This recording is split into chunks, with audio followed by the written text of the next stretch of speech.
다 같이 사도신경으로 신앙을 고백하십니다. 전능하사 천지를 만드신 하나님 아버지를 내가 믿사오며 그 외아들 우리 주 예수 그리스도를 믿사오니 이는 성령으로 잉태하사 동정녀 마리아에게 나시고 본디오 빌라도에게 고난을 받으사 십자가에 못 박혀 죽으시고 장사한 지 사흘 만에 죽은 자 가운데서 다시 살아나시며 하늘에 오르사 전능하신 하나님 우편에 앉아 계시다가 저리로서 산 자와 죽은 자를 심판하러 오시리라. 성령을 믿사오며 거룩한 공예와 성도가 서로 교통하는 것과 죄를 사함받는 것과 다시 사는 것과 영원히 사는 것을 믿사옵나이다. 아멘. 찬송하십니다. 찬송가 370장입니다.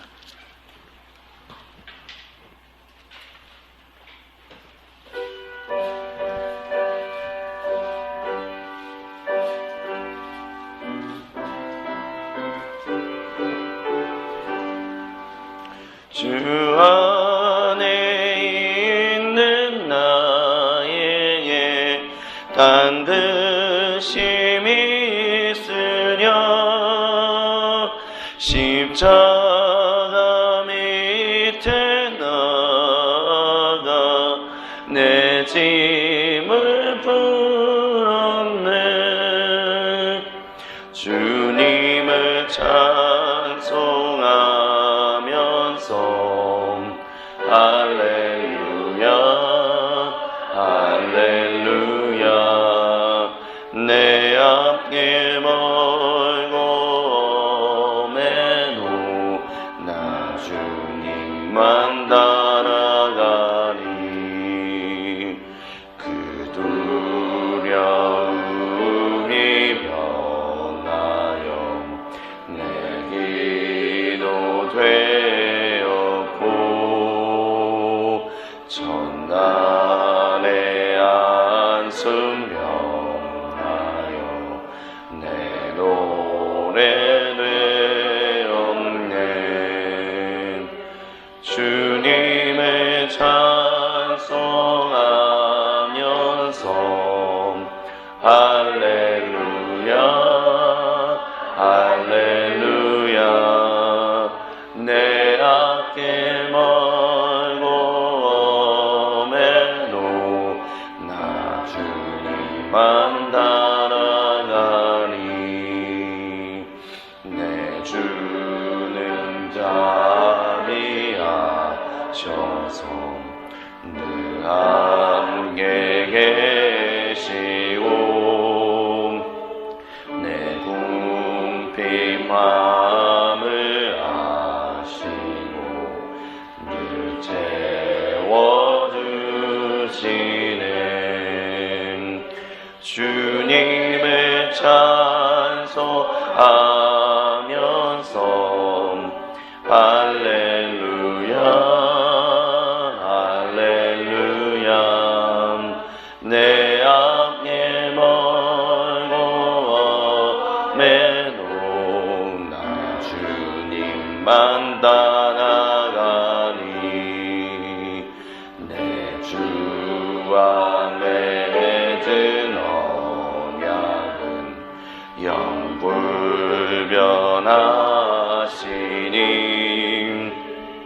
그 나라 가기까지는 늘 보호하시네. 주님을 찬송하면서 할렐루야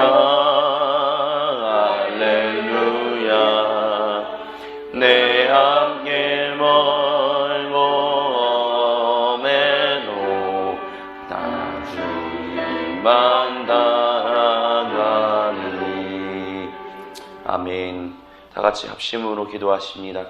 나라와 민족을 위하여 주님의 몸된 교회 공동체를 위하여 선교사 대회가 진행되고 있는 그 모든 순서마다 하나님 함께 하시고 참석하고 계시는 담임 목사님에게 은혜를 충만하게 해달라고 같이 통성으로 기도하십니다. 사랑의 하나님 아버지 감사합니다. 하나님 주님께 모든 영광과 감사와 찬양을 올려드립니다. 주님 이 나라 이 민족을 하나님 기억하여 주옵소서.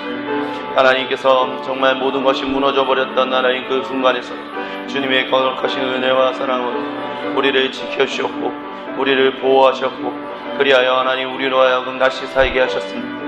그리하여 하나님 6.25 전쟁과 일제강점기의 시절을 지나 하나님 어려운 시절들을 지나 지금 이 순간까지 하나님 우리가 이르렀습니다. 물론 아직도 우리에게는 어려움들이 있고 힘든 일들이 있고 아픔이 있고 하나님 고통이 있습니다. 하나님 하지만 하나님께서 지난 몇십 년 전과 우리 지금을 비교했을 때 이 모든 일을 이루시는 분은 하나님 아버지신 것을 성자 예수님이신 것을 성령 하나님이신 것을 고백하며 나아갑니다. 하나님 모든 영광과 감사와 찬양을 올려드립니다. 주님 홀로 영광 받아 주옵소서. 주여 올림 높임 받아 주옵소서. 하나님 또한 간절히 기도하고 간구하며 나아갑니다. 아직도 부족하고 연약하고 하나님 앞에 온전히 바로 서지 못하는 우리의 연약함들을 하나님 주여 불쌍히 여겨 주옵시고 하나님 이 나라 이 민족이 하나님께서 원하시고 기뻐하시는 성령의 충만함 말씀의 충만함으로 지혜와 능력이 충만하여 하나님께서 원하시고 기뻐하시는 하나님 성전됨 하나님 빛과 소금의 삶 하나님 정말 주님의 신부로서 살아가는 그 자녀들의 삶을 하나님 우리가 부족함이 없이 살아갈 수 있도록 주여 붙들어 주시고 역사에 주여 함께하여 주옵소서. 하나님 무너져 있는 하나님 공의가 무너져 있는 이 땅 가운데 하나님 공의를 허락하여 주시고 정의가 무너져 있는 이 땅 가운데 정의를 무너 세워주시고 하나님의 사랑이 무너져 있는 이곳에 사랑과 은혜와 화평과 오래 참음과 자비와 양성과 충성과 운임과 절제와 하나님 성령의 9가지 아름다운 열매들이 맺어질 수 있도록 성품의 열매들이 맺어질 수 있도록 이 나라 이 민족이 하나님 기억하여 주옵소서. 정치 경제 하나님 스포츠 하나님 문화 예술 하나님 사회 하나님 모든 영역들을 교육 하나님 그 모든 것들 가운데 하나님 더욱더 완전하게 해주시고 하나님 보시기에 더욱더 거룩하게 되게 하사 주님이 바라보시고 원하시는 놀라운 아름다운 일들이 우리의 삶 가운데서 우리의 사회 가운데서 우리 하나님 풍성이 일어날 수 있도록 이 나라의 민족 가운데서 풍성이 일어날 수 있도록 주여 들어주시고 역사해 주시고 함께하여 주옵소서. 아버지 그리하여 하나님 열방을 섬기는 민족 하나님 열방을 섬기는 나라 되게 하여 주옵소서. 하나님 그 이들을 위하여 하나님 주님의 몸된 교회 공동체들을 부르셨습니다. 우리를 부르셨습니다. 하지만 우리가 그 뜻에 합당하게 살아가고 있습니까? 주여 우리를 불쌍히 여겨 주시옵소서. 주여 우리를 인도하여 주옵소서. 우리의 입술이 아직도 타락해 있습니다. 우리의 마음이 아직도 우리의 생각이 우리의 행동이 아직도 하나님 보시기에 정결하지 못하고 부정결한 모습이 너무나도 많은 것을 아버지 앞에 고백하며 나아갑니다. 주여 용서하여 주옵소서. 주여 용서하여 주옵소서. 이 아침 다시 한번 하나님 앞에 부르짖사오니 주여 나를 불쌍히 여겨주시고 주님의 몸된 교회 공동체들을 불쌍히 여겨주셔서 하나님 진실로 정결해지게 하여 주옵소서. 진실로 거룩하게 하여 주옵소서. 진실로 깨끗하게 하여 주옵소서. 하나님 원하시고 기뻐하시는 은혜대로 살게 하여 주옵소서. 생각과 마음과 말과 행동을 어떤 모든 죄들을 회개하오니 주여 이 시간 주여 용서하여 주시옵소서. 주여 용서하여 주시옵소서. 주여 용서하여 주옵소서. 이 시간 다시 한번 주님의 보혈로 정결해져서 주님의 말씀 가운데 나가기 원합니다.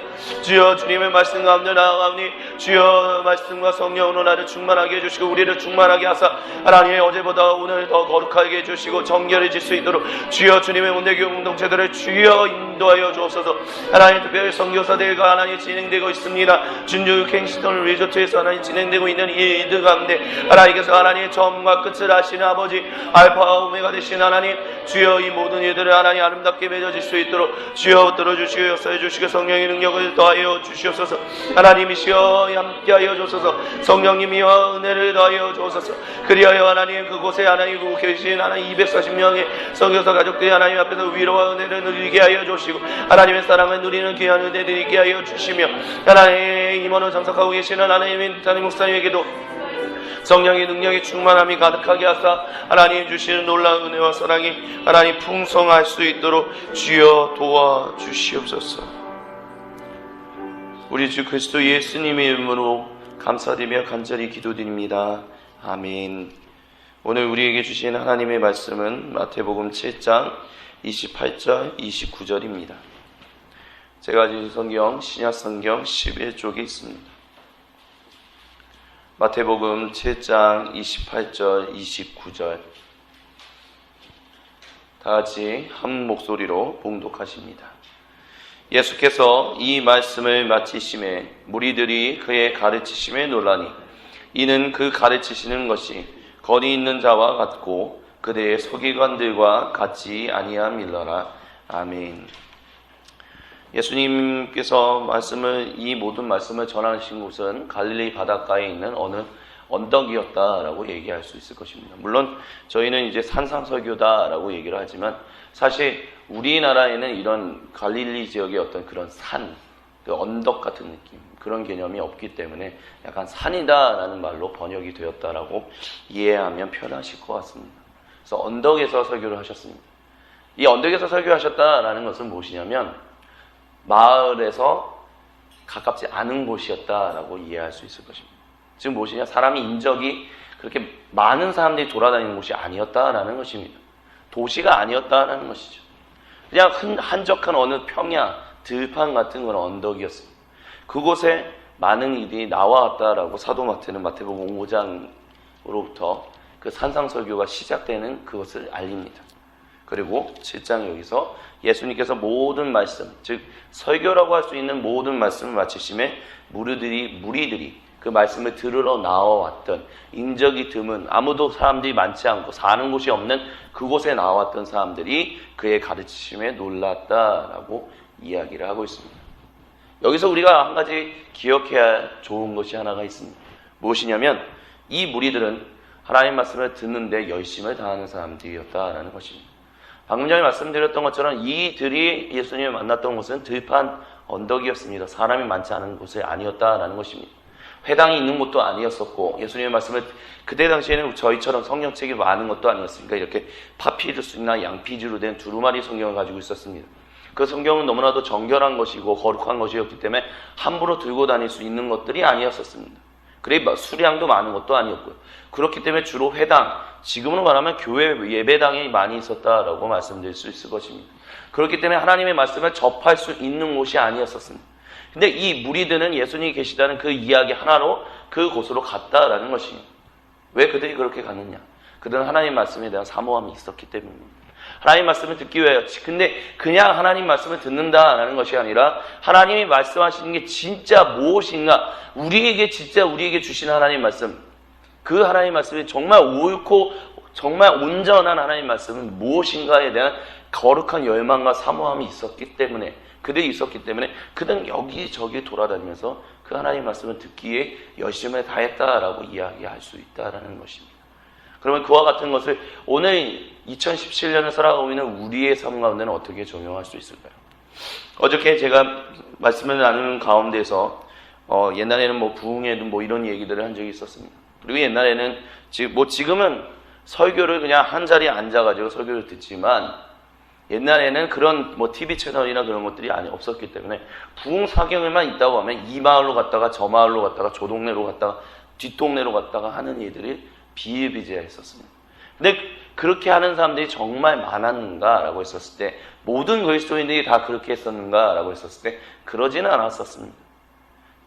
즉 교회를 다니는 사람들 중에서도 말씀에 대한 특별한 사모함이 있는 사람들만 이곳을 갔다가 저곳을 갔다가 앞동네 갔다가 뒷동네 갔다가 했었지, 꼭 모든 그리스도인들이 다 그렇게 교회를 쫓아다녔던 것은 아니다라는 것을 저는 기억하고 있습니다. 그러면 지금과 같이 설교 채널이 많다면 많은 사람들이 그래서 설교의 홍수라고 얘기하는데, 그 설교의 홍수 가운데 정말 많은 사람들이 그 기독교 채널들을 많이 볼까요? 우리는 어떠신가요? 하나님 말씀이 정말 넘쳐나는 이 시기에 하나님 말씀을 듣기 위해서 이 교회 저 교회 쫓아다니고 계신가요? 아니면 그렇게 쫓아다니기에는 좀 시간이 없으니까 이 채널 저 채널 보시면서 계시나요? 물론 설교가 너무 홍수가 돼버린 이 시대에 대해서 비판적인 목소리, 자성의 목소리들이 일어납니다. 너무 설교들이 많다. 진정으로 온전한 설교가 무엇인지가 우리는 좀 이제 분별해서 들어야 할 시기가 되었다라는 이야기들이 나옵니다. 너무 실력 없는 사람들, 너무 훈련되지 않은 사람들, 너무 검증되지 않은 사람들이 우후죽순으로 목사 안수를 받는 일들도 있었기 때문에 아마 그런 얘기들이, 그런 자성의 목소리들이 나온다라고도 얘기할 수 있을 것입니다. 그리고 그 말은 옳다라고 얘기할 수 있을 것입니다. 우리는 온전한 설교가 무엇인지를 분별하여 들을 수 있는 귀가 필요합니다. 근데 중요한 것은 그 온전하고 그 분별하여 그 목소리를 들을 수 있는 귀를 가지기 위해서는 무엇을 해야 하냐면 많이 들어봐야 한다는 것입니다. 자, 오늘 우리가 읽었던 얘기, 무리들이 그의 가르치심에 놀랐다라고 얘기합니다. 그러면서 뭐라고 얘기하냐면 이는 그 가르치시는 것이 권위 있는 자와 같고 그들의 서기관들과 같지 아니하다라고 얘기를 하고 있습니다. 서기관들이라고 얘기하고 있습니다. 서기관들. 단수가 아니라는 것입니다. 한 사람이 얘기하는 것이 아니다라는 것입니다. 한 예배당에 그들의 말로 한다면 회당에 가서 그 말씀을 봉독하고 그 말씀을 강론하는 그 한 사람의 서기관, 그 한 사람의 랍비, 그 사람의 얘기만 들은 것이 아니다라는 것입니다. 이들은 하나님의 말씀, 우리를 살리시는, 우리를 구원하소서, 호산나 그렇게 외치는 사람들이었습니다. 그래서 어떤 말씀이 진실로 하나님 안에 어떻게 내가 하나님을 온전히 만날 수 있을까 사모함이 있었다는 것입니다. 열정이 있었다는 것입니다. 그렇기 때문에 그들의 시간 가운데는 이곳 저곳 돌아다니면서, 물론 그렇게 돌아다니는 게 쉬운 것은 아니었겠지만 최소한 하나님 말씀에 대해서 듣고자 하는 열망으로 계속해서 쫓아다니는 사람들이었다라고도 이야기할 수 있을 것입니다. 그런 열심이 있었기 때문에 이들은 산상 그 평지까지, 그 사람이 없는 그 드문, 인적이 드문 그곳까지 쫓아왔다라는 것입니다. 그들이 괜히 기적을 맛보기 위해서, 예, 맞습니다. 기적을 맛보기 위해서 한 것도 분명히 있었을 것입니다. 예수님께서 기적을 행하시는 것에 대한 소문을 들었기 때문도 있었을 것입니다. 하지만 그들은 또한 한편으로 하나님의 말씀에 대한 사모함이 있었던 사람들이었다라고도 얘기할 수 있을 것입니다. 그 사모함, 그 열정이 있어서 돌아다니면서 말씀을 듣고 또 듣다 보니까 진정한 하나님의 말씀이 무엇인지, 그게 여기서는 이들이 분별했다, 사도 마태는 그렇게 얘기하지 않지만 적어도 이들이 들었을 때 무슨 생각을 가지게 되냐? 우리가 여기저기서 들었던 서기관들하고는 다르네. 근데 그것이 단순히 이상하네? 이런 것이 아니라 놀랬다라고 얘기하는 것을 우리가 기억할 수 있게 해서 뭔가 가슴에 탁 치는 게 있었다라는 거죠. 많은 말씀을 들으면서 돌아다니면서 뭔가 해가 되지 못하고 뭔가 공허함이 있었는데 무릎을 탁 치게 하는 무엇인가가 저 예수님, 회당도 아니고 어디 사람이 많은 마을도 아닌 도시도 아닌 이 평지, 그 인적이 드문 곳에서 전하는 저 사람의 이야기를 통해서 뭔가 무릎을 탁 치게 하고 내 가슴에 뭔가 답답했던, 말씀을 듣고 또 듣는데도 답답했던 그것은 무엇인가 뚫리게 하는 뭔가가 있었기 때문에 그의 가르치심에 놀랐다라고 사도 마태는 지금 이 무리들의 반응을 이끌어내고 있다라는 것입니다. 그리고 그것이 가능했던 이유는 그들이 말씀에 대한 사모함이 있었기 때문에.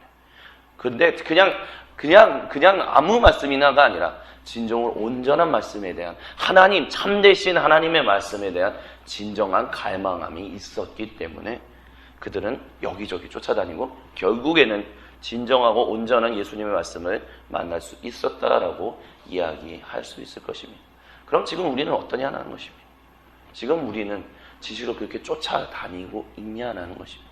정말로 온전한 말씀이 무엇인지에 대해서 끊임없는 갈망을 가지고 정말 쫓아다니는 그 믿음의 열망들이 그 삶에 대한 정말 해결되지 못한 그 말씀, 그게 뭘까 하기 위해서 끊임없이 문을 두들기고 구하고 찾는 이들이, 우리 그 열정이 지금 우리에게 있느냐라는 것입니다. 단순히 사순절뿐만이 아니라 사순절이 끝난다 할지라도 우리에게 그와 같은 말씀의 열정이 있을 것이냐라는 것입니다. 새벽기도, 수요예배, 저녁 금요, 그런 예배, 한 교회에서 드려지는 예배 정말 열심히 하면서 또한 말씀에 대한 열망으로 해서 진실 하나님의 그 말씀에 끊임없이 나아가고자 하는 열망, 그 열망이 있을 때 진실로 우리에게 하나님이 원하시는 말씀이 무엇인지를, 정말 그 온전한 말씀, 우리의 가슴을, 우리의 무릎을 탁 치게 하는 그 말씀을 우리는 분명하게 듣게 될 것입니다.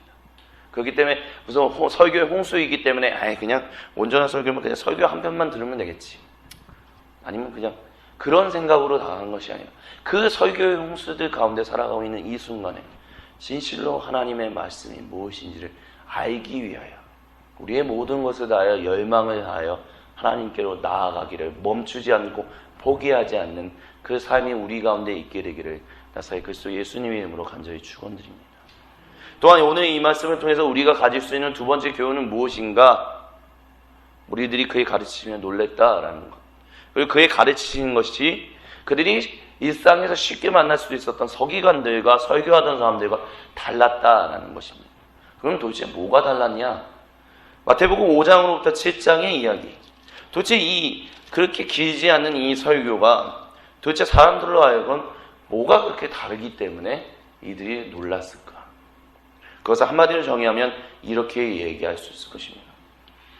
성품에 대한 문제를, 마음에 대한 문제를 예수님께서 언급하고 계시기 때문에, 아니 단순히 스쳐 지나가는 언급이 아니라 그것을 가장 중요하게 다루고 있기 때문에 라고 얘기할 수 있을 것입니다. 즉 서기관들이 보통, 그리고 초기 설교자들이 했던 설교 스타일들도 보통 이랬었습니다. 말씀을 쭉 읽습니다. 그래서 하루에 정해진 분량이 있어요. 예를 들어서 마태복음 8장으로부터 1절로부터 17절까지 쭉 읽습니다. 그리고 그거에 대해서 이것은 이런 뜻입니다 라는 강론들을 보통 해요. 왜 이렇게 강론을 하냐? 수천 년 전 문서라고 제가 말씀을 드린 적이 있었습니다. 제가 말씀을 나눌 때 들으신 분들은 뭐냐면, 구약 성경 지금으로부터, 아니 예수님의 그 1세기로부터 수천 년 전, 때로는 수백 년 전에 쓰여졌던 문서입니다. 그렇기 때문에 그들이 읽다 보면 이해 안 가는 것들도 있어요. 그럼 읽다 보면 도대체 이게 무슨 말이지? 그런 게 있다는 거죠. 특별히 레위기나 민수기나 신명기 같은 경우는 그들의 삶하고는 별로 연관되는 것들이 없었습니다. 왜냐? 그거는 이미 수천 년 전에 있었던 삶의 패턴이었거든요.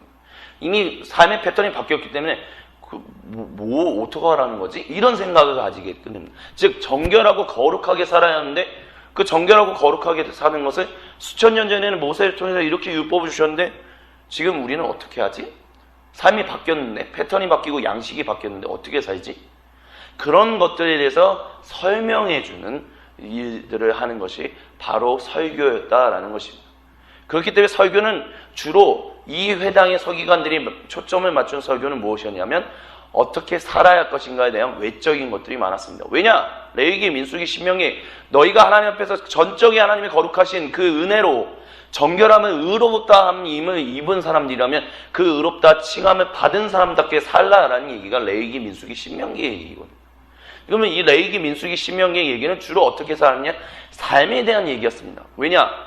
내가 이제 의로워졌어. 내가 정결해졌어. 그럼 내가 의롭고 정결한 삶은 어떻게 사는 거지?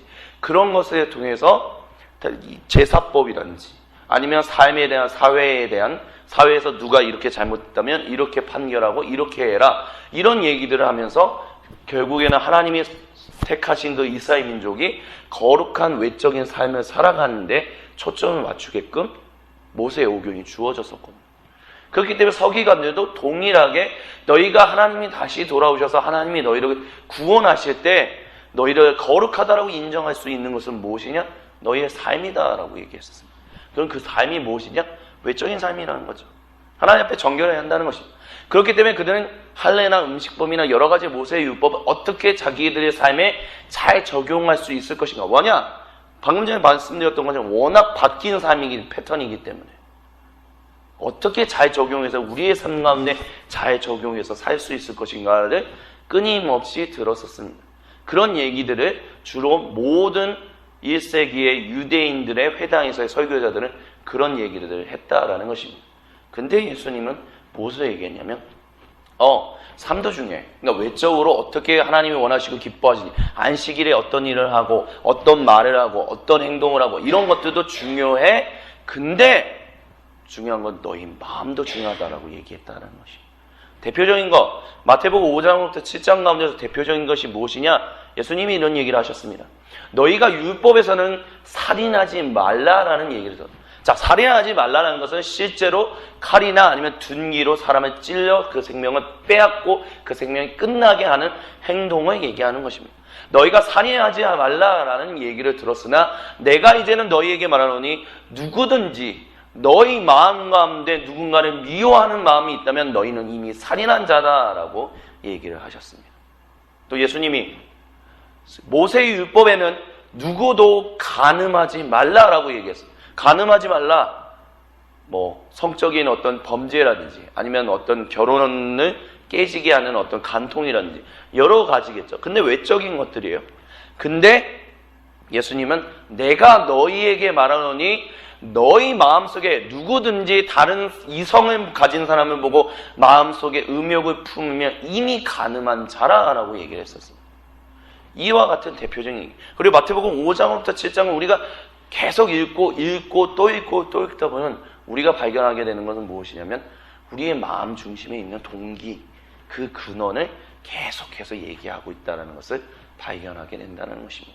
단순히 겉으로 보여지는 어떤 삶의 패턴, 삶의 행동, 그런 것들만 하나님 앞에서 정결해지는 것이 아니라 진실로 내 마음 가운데 하나님을 향한 뜨거운 열망과 사랑으로 해서 정말 하나님이 원하시고 기뻐하시는 마음을 가지고 살아가고자 하는가, 그 생각을 가지고 살아가고자 하는가, 그것까지도 하나님이 보신다라고 예수님은 얘기했다는 것입니다. 그렇기 때문에 그 무리들이 놀랐다는 거죠. 누가 어떻게 10개의 물속은 알아도 한 개의 사람 속은 모른다라고 얘기하는 우리나라 속담처럼 누가 사람 속을 알 수 있나요? 우리는 좋은 일들을 하면 저 사람이 좋은 사람이구나 라고 합니다. 그렇게 생각하게 됩니다. 우리가 그 사람의 마음까지 속속들이 다 알지 못합니다. 그렇기 때문에 우리는 좋은 일을 하면 좋은 사람, 믿음의 신실한 행동을 하면 믿음이 신실한 사람이라고 생각합니다. 근데 예수님은 그렇게 말씀하시지 않는다라는 것입니다.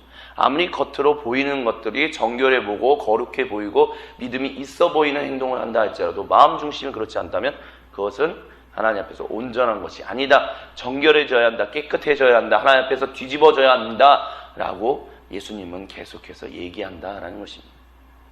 그래서 그리스도교는 어떤 면에서는 더 어려운 종교다. 더 어려운 것을 예수님이 우리에게 요구한다라고도 얘기할 수 있을 것입니다. 한마디로 말하면 기만하지 말라라는 것입니다. 너희 하나님은 기만하지 말라. 왜냐? 하나님은 너희의 중심을 보시기, 나의 중심, 너의 중심, 우리 모두의 중심을 보시기 때문이다라고 얘기한다라는 것입니다. 그렇기 때문에 우리가 겉으로 보았을 때 어떤 사람이 믿음의 생활을 막 교회 생활 열심히 충성 봉사하는 것 같고 어떻게 행동하고 저렇게 행동하고 와 교회에서 기도 생활 열심히 하고 봉사 열심히 하고 그런다고 해서 많은 사람들이 교회에 있는 많은 사람들이 저 사람 참 믿음이 있네 라고 하지만 하나님은 그게 중요한 게 아니야. 그 중심이 뭐냐? 하나님 그 중심을 보신다라는 것입니다. 왜 신천지가 교회에 들어왔을 때 교회가 지금 많은 이제 굉장히 많이 우리가 경계하면서 신천지에 대해서 의심하고 그러지만 왜 초창기 때 신천지가 들어왔을 때 왜 그걸 못 막았었나? 왜 우리가 신천지 그들이 교회에 와서 처음 선택했던 전략은 교회에서 열심히 충성 봉사하는 거였었습니다. 작은 교회, 특별히 100명, 200명 모여있는 교회인데 그 100명, 200명 모여있는 교회, 이거 우리가 잘 들어야 합니다. 100명, 200명 우리가 모이는 교회입니다. 근데 이 100명, 200명이 모이는 교회 가운데서 봉사하는 사람이 별로 없어요. 신앙생활 하는 사람 별로 없어요. 열심히 하는 사람들 별로 없다는 거죠. 근데 갑자기 새로운 사람들이 들어와요. 근데 진짜 열심히 봉사하기 시작하는 거예요. 그러니까 목사님들이나 사람들이 우와 일꾼 들어왔네, 우와 믿음 가진 사람 들어왔네. 그러면서 그 사람들을 막 갑자기 신앙생활이 제대로 검증이 되지는 않는데 막 6개월 막 이러면서 막 안수 주고 막 집사를 뭐 직분 주고 막 그렇게 세우기 시작하는 거예요. 그래서 그 사람들이 열심히 봉사하면서 1년, 2년 그렇게 하다가 갑자기 목사님과 장로님들과 성도들을 아니면 성도님들 사이에 이간질하는 이들이 나요. 그러면서 좋은 성경 가르침이 있어. 그러면서 깨어나면서 그러면서 교회를 깨트리는 거예요. 처음 선택한 방법이 무엇이라고요? 교회에서 충성봉사하는 것. 외적인 것. 그 누구가 봤을 때도 야 믿음 있네 라고 할 수 있는 그런 삶을 하는 사람들. 근데 그들이 오히려 양의 털을 뒤집어 쓴 일이었다는 것. 그걸 통해서 우리가 깨달아야 하는 것은 무엇이냐? 단순히 겉으로 보이는 것만이 중요한 것이 아니라 진실로 그 안의 중심이 무엇인가를 우리가 볼 수 있어야 하고 보아야 한다는 것을, 그것을 우리가 잊지 말아야 한다는 것. 왜냐? 그 신천지라는 사람들이 그들이 선택했던 방법이 바로 사람들을 기만하는 것이었기 때문에. 근데 그들만 기만하나요? 우리는 기만하지 않을까요? 저도 기만하는 것이 없을까요? 있겠죠. 왜 없겠습니까? 그렇기 때문에 하나님은 끊임없이 우리에게 겉으로 보여지는 것만 것이 아니라 끊임없이 우리의 중심이 하나님 앞에서 온전하고 적실한지를 봐야 하고, 적실하지 않다면 하나님 앞에 회개하며 나아가야 한다라고 성경은 우리에게 이야기하고 있다는 것을 잊지 않을 수 있었으면 좋겠습니다. 그렇기 때문에 이렇게도 얘기할 수 있을 것입니다. 예전에 들었던 얘기인데 그런 고민을 가지는 사람들이 있어요. 아, 이 사람 참 성품은 좋은데 믿음은 없어. 아, 왜 이렇게 믿음이 없지? 근데 어떤 사람은 믿음은 참 좋은데 성품이 영 바깥에서 평판 참 그렇게 안 좋네. 이 두 가지가 좀 같으면 얼마나 좋을까. 그래서 믿음과 품성이라는 부분, 믿음과 성품이라는 것을 좀 나누는 사람들이 있는 그런 이야기들, 그것 때문에 고민하는 분들의 이야기를 여러 들은 적이 있습니다. 근데 저는 그런 분들을 만날 때마다 이렇게 얘기합니다. 믿음과 성품은 분리되는 것이 아니다.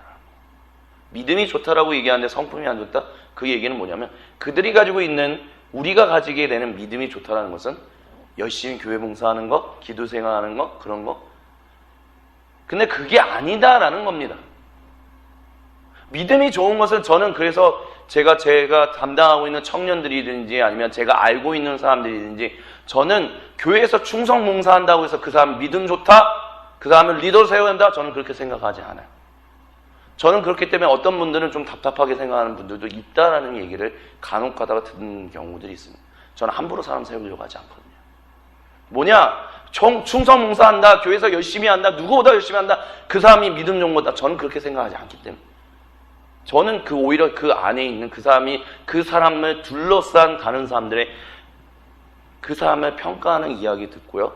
그 사람이 보이는 성품에 대한 것들을 오히려 더 많이 봅니다. 그 사람의 성품이 어떤지.